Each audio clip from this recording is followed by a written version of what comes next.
Welcome to Archivist Animates. Today, we're heading back to the rugged and untamed American frontier to explore the intricate economic system of the Wild West. Grab your cowboy hat and saddle up, because this journey is going to be wild. As native peoples were pushed out, American settlers poured in.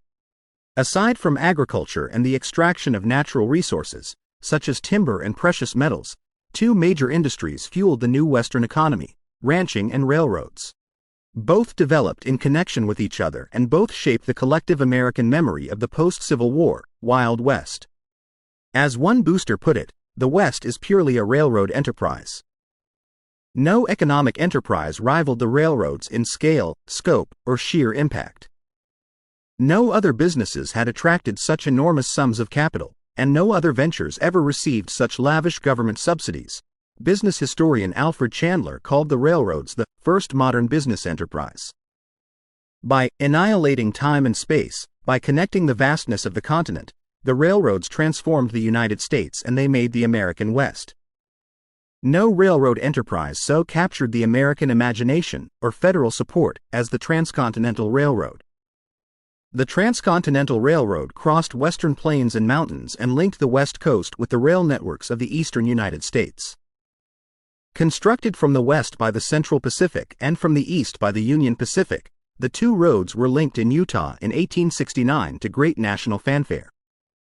But such a Herculean task was not easy, and national legislators threw enormous subsidies at railroad companies, a part of the Republican Party platform since 1856.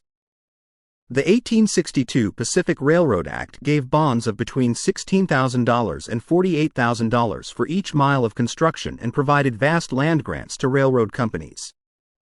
Between 1850 and 1871 alone, railroad companies received more than 175 million acres of public land, an area larger than the state of Texas. Investors reaped enormous profits. As one congressional opponent put it in the 1870s, "If there be profit, the corporations may take it. If there be loss, the government must bear it." If railroads attracted unparalleled subsidies and investments, they also created enormous labor demands. By 1880, approximately 400,000 men, or nearly 2.5% of the nation's entire workforce, labored in the railroad industry. Much of the work was dangerous and low-paying, and companies relied heavily on immigrant labor to build tracks. Companies employed Irish workers in the early 19th century and Chinese workers in the late 19th. By 1880, over 200,000 Chinese migrants lived in the United States. Once the rails were laid, companies still needed a large workforce to keep the trains running. Much railroad work was dangerous, but perhaps the most hazardous work was done by brakemen. Before the advent of automatic braking, an engineer would blow the down brake, whistle, and brakemen would scramble to the top of the moving train, regardless of the weather conditions, and run from car to car manually turning brakes. Speed was necessary, and any slip could be fatal. Brakemen were also responsible for coupling the cars, attaching them together with a large pin. It was easy to lose a hand or finger, and even a slight mistake could cause cars to collide. The railroads boomed. In 1850, there were 9,000 miles of railroads in the United States. In 1900, there were 190,000, including several transcontinental lines. To manage these vast networks of freight and passenger lines, companies converged rails at hub cities. Of all the Midwestern and Western cities that blossomed from the bridging of Western resources and Eastern capital in the late 19th century, Chicago was the most spectacular. It grew from 200 inhabitants in 1833 to over 1 million by 1890. By 1893, it and the region from which it drew were completely transformed.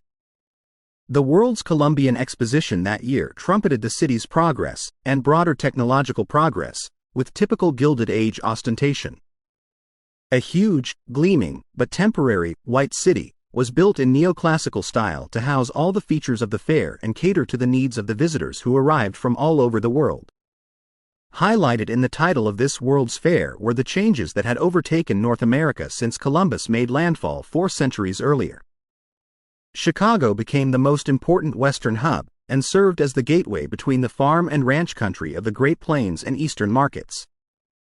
Railroads brought cattle from Texas to Chicago for slaughter, where they were then processed into packaged meats and shipped by refrigerated rail to New York City and other eastern cities. Such hubs became the central nodes in a rapid transit economy that increasingly spread across the entire continent, linking goods and people together in a new national network. It was this national network that created the fabled cattle drives of the 1860s and 1870s. The first cattle drives across the Central Plains began soon after the Civil War.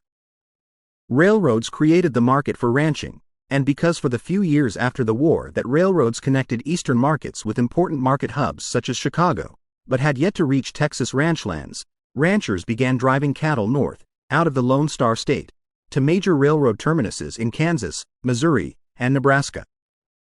Ranchers used well-worn trails, such as the Chisholm Trail, for drives, but conflicts arose with Native Americans in the Indian Territory and farmers in Kansas who disliked the intrusion of large and environmentally destructive herds onto their own hunting, ranching, and farming lands.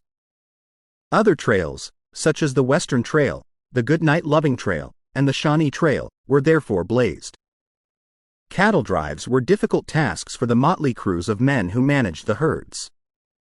Historians struggle to estimate the number of men who worked as cowboys in the late 19th century, but counts range from 12,000 to as many as 40,000.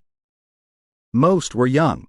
Perhaps a fourth were African American, and more were likely Mexican or Mexican American. The American cowboy was an evolution of the Spanish and later Mexican vaquero. Cowboys adopted Mexican practices, gear, and terms, such as rodeo, bronco, and lasso. There are at least 16 verifiable accounts of women participating in the drives. Some, like Molly Dyer Goodnight, were known to have accompanied their husbands. Others, like Lizzie Johnson Williams, helped drive their own herds. Williams made at least 3 known trips with her herds up the Chisholm Trail. Most, though, were young men, many hoping one day to become ranch owners themselves. But it was tough work. Cowboys received low wages, long hours, and uneven work.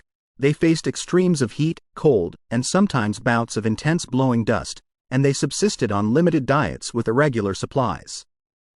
Fluctuations in the cattle market made employment insecure, and wages were almost always abysmally low. Beginners could expect to earn around $20 to $25 per month, and those with years of experience might earn $40 to $45. Trail bosses could sometimes earn over $50 per month. But if workers of cattle received low wages, owners and investors could receive riches. At the end of the Civil War, a $4 steer in Texas could fetch $40 in Kansas. Prices began equalizing, but large profits could still be made. And yet, by the 1880s, the great cattle drives were largely done. The railroads had created them, and the railroads had ended them. Railroad lines pushed into Texas and made the great drives obsolete. But ranching still brought profits, and the plains were better suited for grazing than for agriculture, and Western ranchers continued supplying beef for national markets.